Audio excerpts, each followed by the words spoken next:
ভক্ত রঘুনাথ দাস গোস্বামী, ষড় গোস্বামীর মধ্যে এক গোস্বামী, আর কে? সনাতন গোস্বামী, রূপ গোস্বামী। এই সনাতন, রূপ এবং অনুপম তিন ভাই। তো সনাতন এবং রূপ গোস্বামী আর অনুপম গোস্বামীর ভাই ছেলে, অনুপম গোস্বামীর ছেলে যার নাম হচ্ছে শ্রীজীব গোস্বামী, মানে রূপ সনাতনের ভাইপো। এরা একই বংশে তিনজন, দুইজন জ্যাঠা আর একজন হচ্ছে ভাইপো, একই বংশের তিনজন। ওই ষড় গোস্বামীর মধ্যে তিনজন হলো বাবা, ছয়জন যে গোস্বামী তিনজন হলো, তাহলে কত পূর্ণ ফল তারা লাভ করেছে। এই সনাতন গোস্বামী রাজা হোসেন শাহ রাজত্বকালে, যার নাম ছিল সাকর মল্লিক। তো রাজা হোসেন শাহের প্রধান মন্ত্রিত্ব পদে চাকরি করতেন এই সাকর মল্লিক। এই রূপ গোস্বামী এবং সনাতন গোস্বামী একজন ছিলেন মুখ্যমন্ত্রী, একজন ছিল ওই খাদ্যমন্ত্রী, মানে প্রধানমন্ত্রী পদে চাকরি করত, তারা অনেক টাকা ইনকাম করত। তা রাজা হোসেন শাহ একদিন সাকর মল্লিককে ডেকে বললেন, সাকর, শুনেছি নদিয়া নবদ্বীপে গৌর হরি নামে কে যেন একটা আবির্ভূত হয়েছে। সত্যি আমার রাজ্যের সে কোনো ধার্মিক ব্যক্তি নাকি আমার রাজ্যের কোনো গুপ্তচর? তুমি গোপনে গিয়ে একটু দেখে এসো তো। বাবা, যারা চাকরি করে মালিকের প্রত্যেকটি কথা তাদের মেনে চলতে হয়, যখন যেটা বলবে। এমন ঝড় বৃষ্টি হচ্ছিল, রাজা হোসেন শাহ বললেন, যাও সাকো, দেখে এসো কোথায় সেই গৌর হরি, তার কাজটি কি গিয়ে দেখে এসো। ঘোড়ার পিঠে উঠে ছুটতে ছুটতে চলে গেছে শ্রীধাম নদিয়া নবদ্বীপে। সারা নবদ্বীপ ধাম খুঁজলেন, কিন্তু কোথাও গৌর হরি দেখা পেলেন। যখন চলে যাচ্ছেন হঠাৎ দেখতে পেলেন ওই শ্রীবাস অঙ্গনের গৃহের দুয়ারটি বন্ধ। ভিতরে কারা যেন কি আলোচনা করছে। সাকর মল্লিক চিন্তা করলেন, আমি একটু দুয়ারে কান পেতে শুনি তো ভিতরে কি আলোচনা হচ্ছে। বাবা, জগতের সাধুর পরশ যদি কেউ পায় সেও সাধু হয়, আর অসৎ সঙ্গ করলে অসৎ হয়ে যাবে। তা আজকে শ্রীবাসের মতো পরম বৈষ্ণব ভক্তের গৃহের দুয়ারে এসেছেন আমার সাকর মল্লিক। বৈষ্ণবের কৃপা না হয়ে কি থাকতে পারে? বৈষ্ণবের পরশ যদি তার হয়ে যায়। দুয়ারে কান পেতে শুনছে ভিতরে কি আলোচনা হচ্ছে। ভিতরে মহাপ্রভুকে ঘিরে ভক্তগণ গাইছে মধুর হরিনাম। প্রভু, তুমি তো সেই ব্রজের কানাই নদিয়াই হয়েছ নিবাস। ভক্তগণ মনের আনন্দে বাহুত্তোলন করে মধুর হরিনাম কৃষ্ণ নাম গাইছে। দুয়ারে কান পেতে শুনছে কৃষ্ণ, মধুর কৃষ্ণ নাম হরিনাম কৃষ্ণ। ওই কৃষ্ণ নাম কর্ণ কুহর দিয়ে যেই না হৃদয় মন্দিরে প্রবেশ করেছে, নামের তো একটা কৃপা আছে বাবা। নাম শ্রবণ করিতে করিতে যখন নামের কৃপা হয়ে যায়, নাম ছাড়তে চাইলেও হরি নাম কৃষ্ণ নাম তাকে কোনোদিন ছাড়ে না। আলোকিতে কখন যেন সাকর মল্লিকের দুটি নয়নের পথ দিয়ে কৃষ্ণ প্রেমের অশ্রু বিগলিত হয়ে গেল। ঘরের দুয়ার খুলে ছুটে গিয়ে আছাড় খেয়ে পড়েছে আমার গৌর হরির চরণে।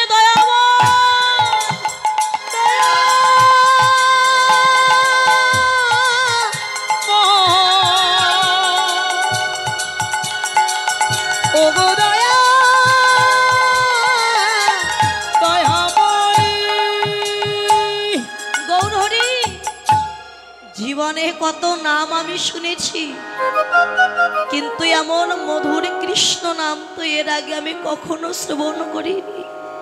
কি আছে হরি নামে যে নাম শ্রবণ করে আমার নয়নের পথ দিয়ে কৃষ্ণ প্রেমের অশ্রু বিগলিত হয়ে গেল। গৌর হরি, গৌর হরি, সত্যি তুমি যদি সেই ভক্তের ভগবান হও, তোমার কাছে আমার তিনটি প্রশ্ন, উত্তর দেবে আমার? বলো তোমার কি প্রশ্ন?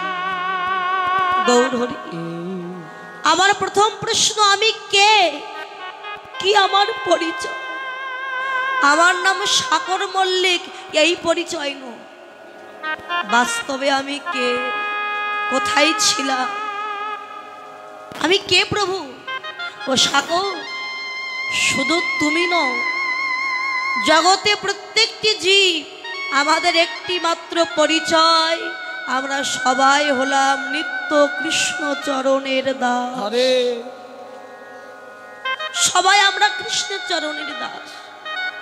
প্রভু, আমার দ্বিতীয় প্রশ্ন, সংসারে কেন এই ত্রিতাপ জ্বালা আমরা ভোগ করি? এমন কোনো ব্যক্তি নাই যিনি বলতে পারবেন না যে আমার জীবনে কোনো দুঃখ নাই, কষ্ট নাই। কেন এই ত্রিতাপ জ্বালা আমরা ভোগ করি?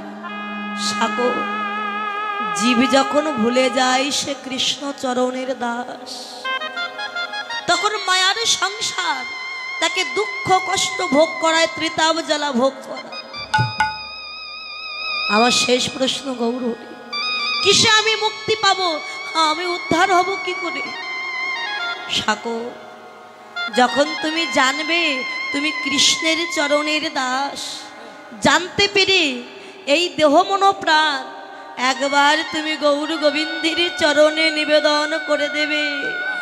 সাধুগুরু বৈষ্ণবের বাজারে গিয়ে যখন এই দেহটিকে তুমি বৈষ্ণব চরণে দান করে দেবে, বৈষ্ণবের যদি কৃপা হয়ে যায় তাহলে এই সংসারের ত্রিতাপ জ্বালা থেকে তুমি মুক্তি পেয়ে যাবে।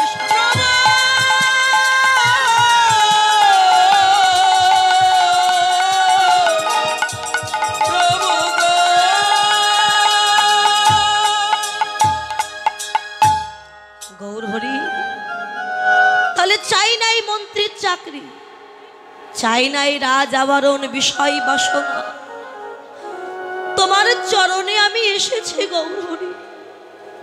তোমার স্বরূপ ভোলা মন্ত্রে আমায় দীক্ষিত করে দাও না গৌরহরি। মহাপ্রভু ওই সনাতন গোস্বামীকে দীক্ষা মন্ত্র দেওয়ার পরে নাম দিলেন, আজ থেকে আমি তোমার নাম দিলাম সনাতন গোস্বামী। যাও সনাতন, বৃন্দাবনে চলে যাও, গিয়ে আমার মদন গোপালের পূজা অর্চনা করো।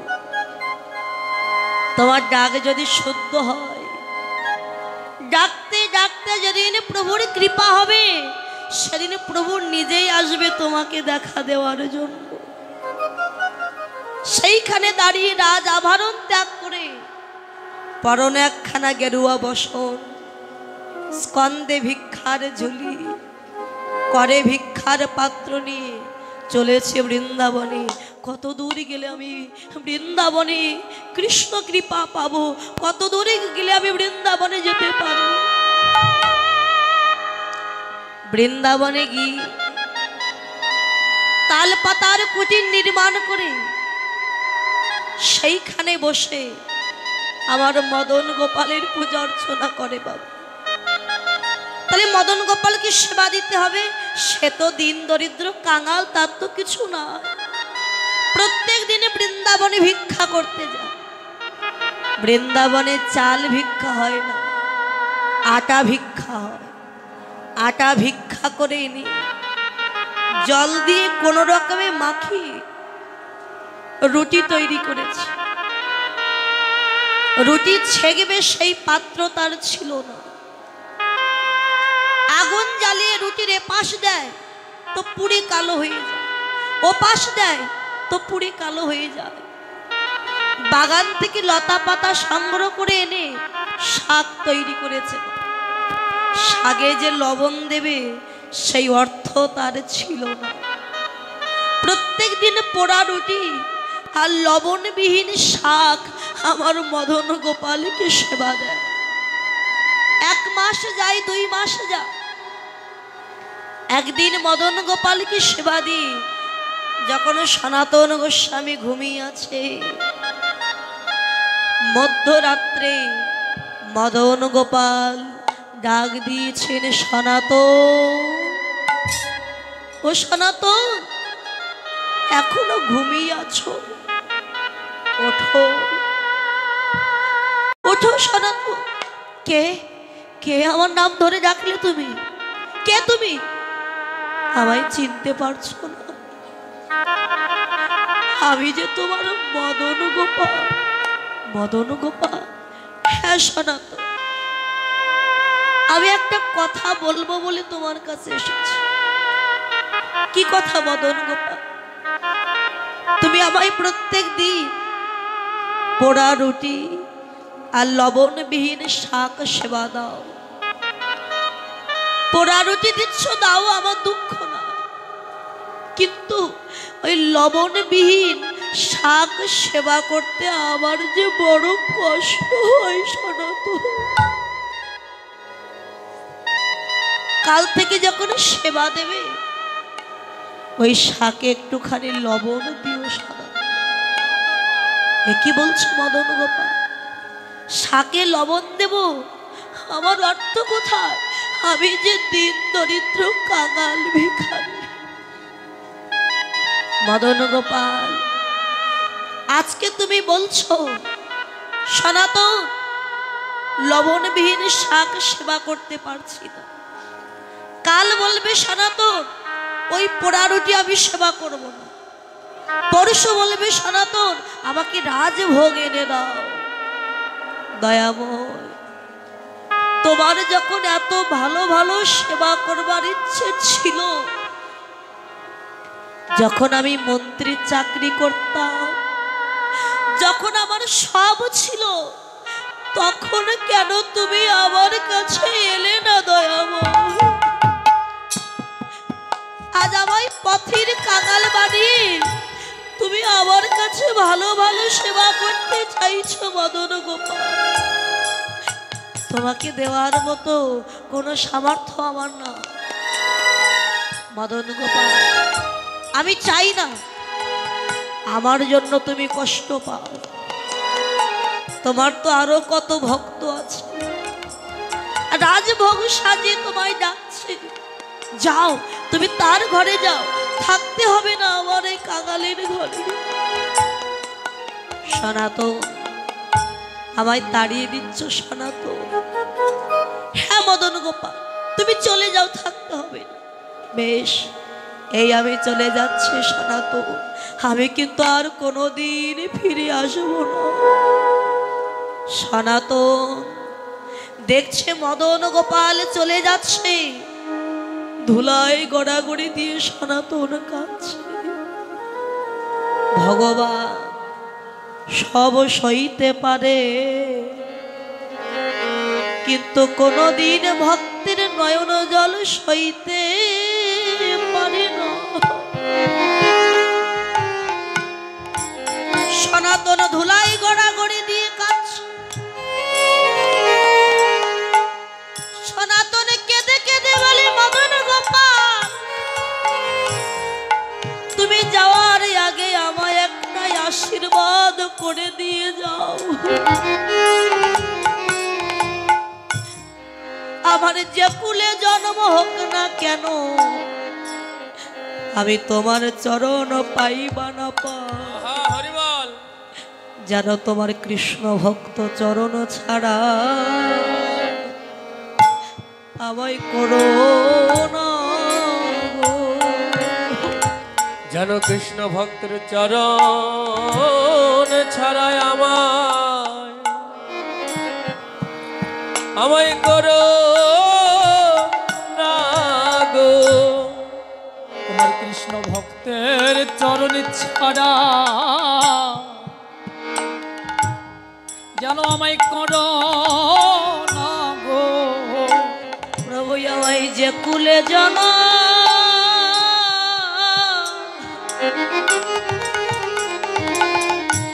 আমার যে কুলে জন দাও না,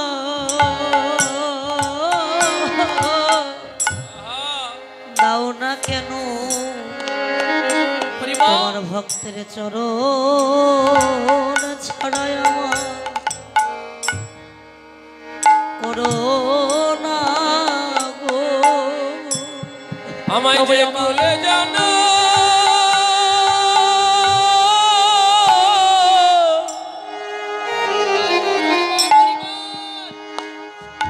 আমার যে কুলে জানো দাও না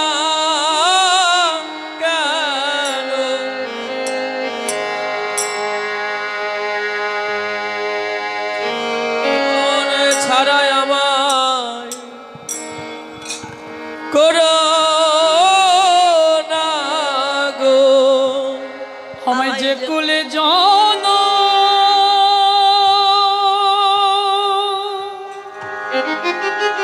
প্রভু গো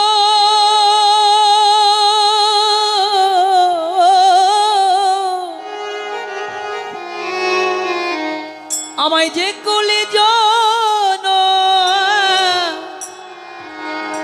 দাও না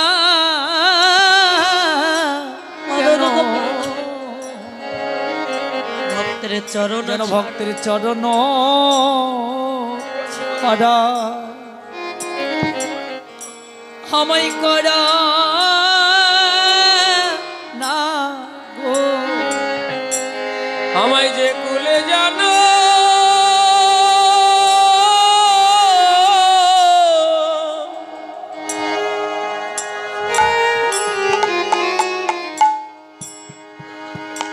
আমায় যে কুলে জানো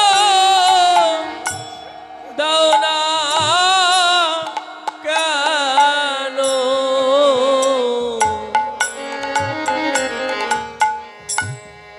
যেন চরণ ছাড়াই আমায় করো না গো আমি কত জনমে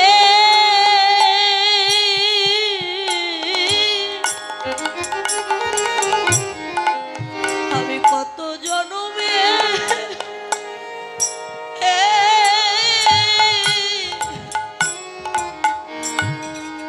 আমি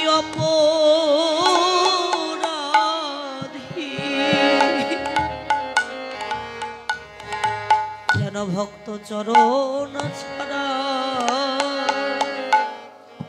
করো না গো। আমি কত জনমে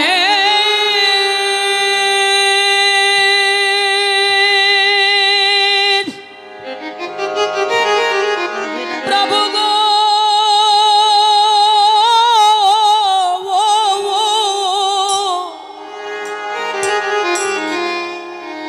আমি কত জনমে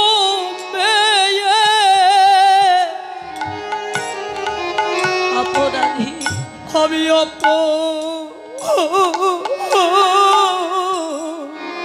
অপরাধী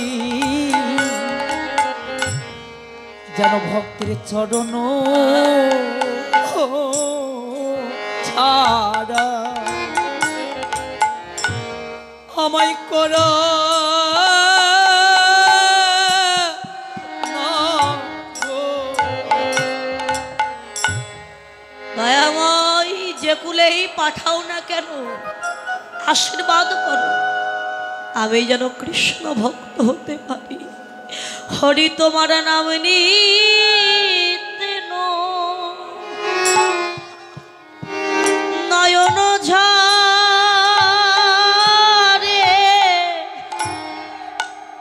প্রেম বন্যা ভেসে যা চিরকাঙা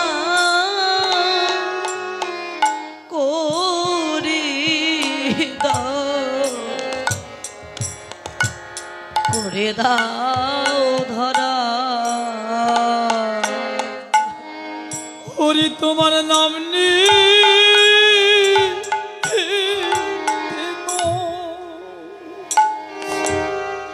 হয়লি ছড়ে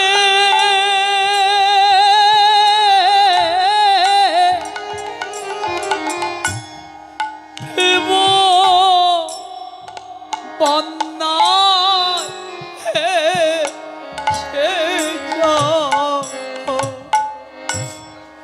চিরকামা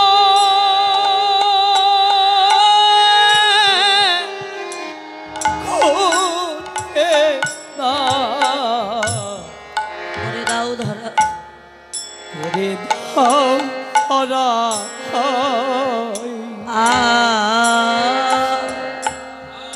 আবার যদি পাঠাও দয়া এ ভব ধারে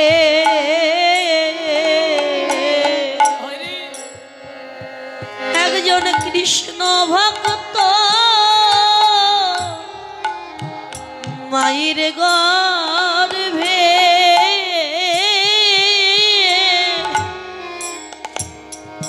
দয়াল জন্ম দিও মোরে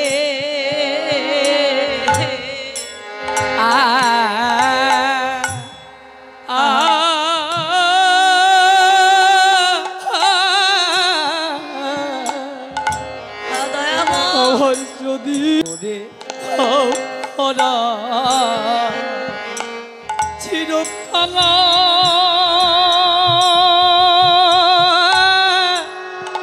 ওরে দা ওরে দাও খরা সেদিনে যেন কৃষ্ণ বলে কাঁদিতে পারি সেদিন যেন কৃষ্ণ বলে কাঁদিতে পারি প্রভু আমায় যে কুলে জন দাও না কৃষ্ণ বলে কাঁদিতে পারি প্রভু যে কুলে জন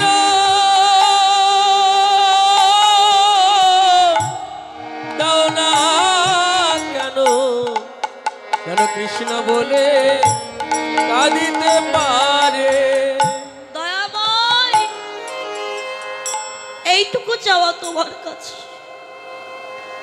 যখন ধুলাই গড়াগড়ি দিয়ে কাঁদছি আমার ভগবান আর যেতে পারছে সনাতনকে ডেকে বললেন সনাতন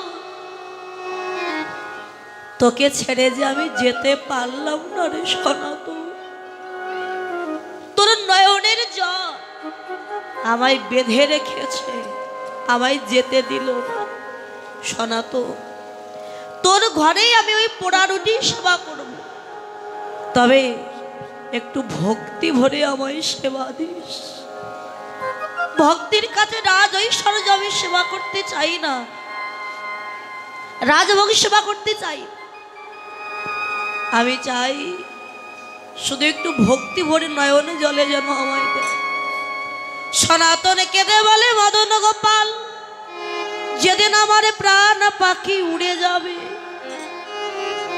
ওই ভব নদীর পারে গিয়ে দাঁড়াইব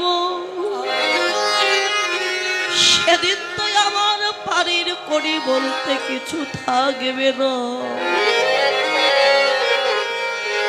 সেদিনে পারের করি কি হবে জানো শুধু সনাতনের নো আমাদের সভা পারের করি কি হবে জানো এই ভক্তের চরণ ধুলি হবে ভব পারের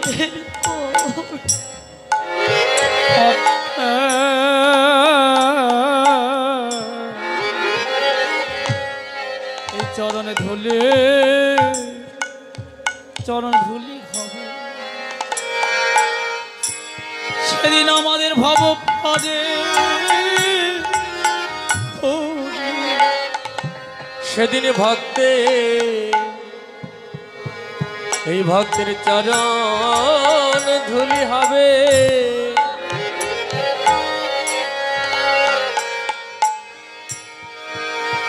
ভব পারে করে যেদিন আমার কৃষ্ণ বলা পাখি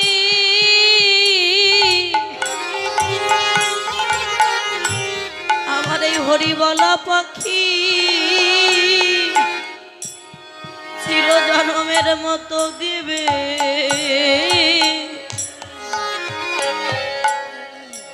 দিবে ফাঁকি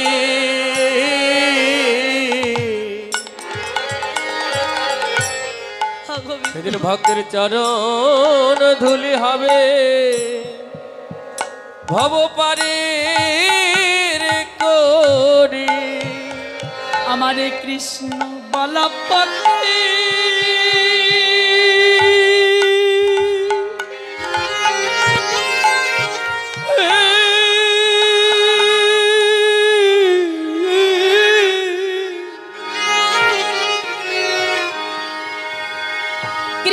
কমলা পাখি যেদি আরে আমায় দিবে ফাঁকি। সেদিন ভক্তের সেদিন ভক্তের চরণ ধুলি হবে আমার পাব পারে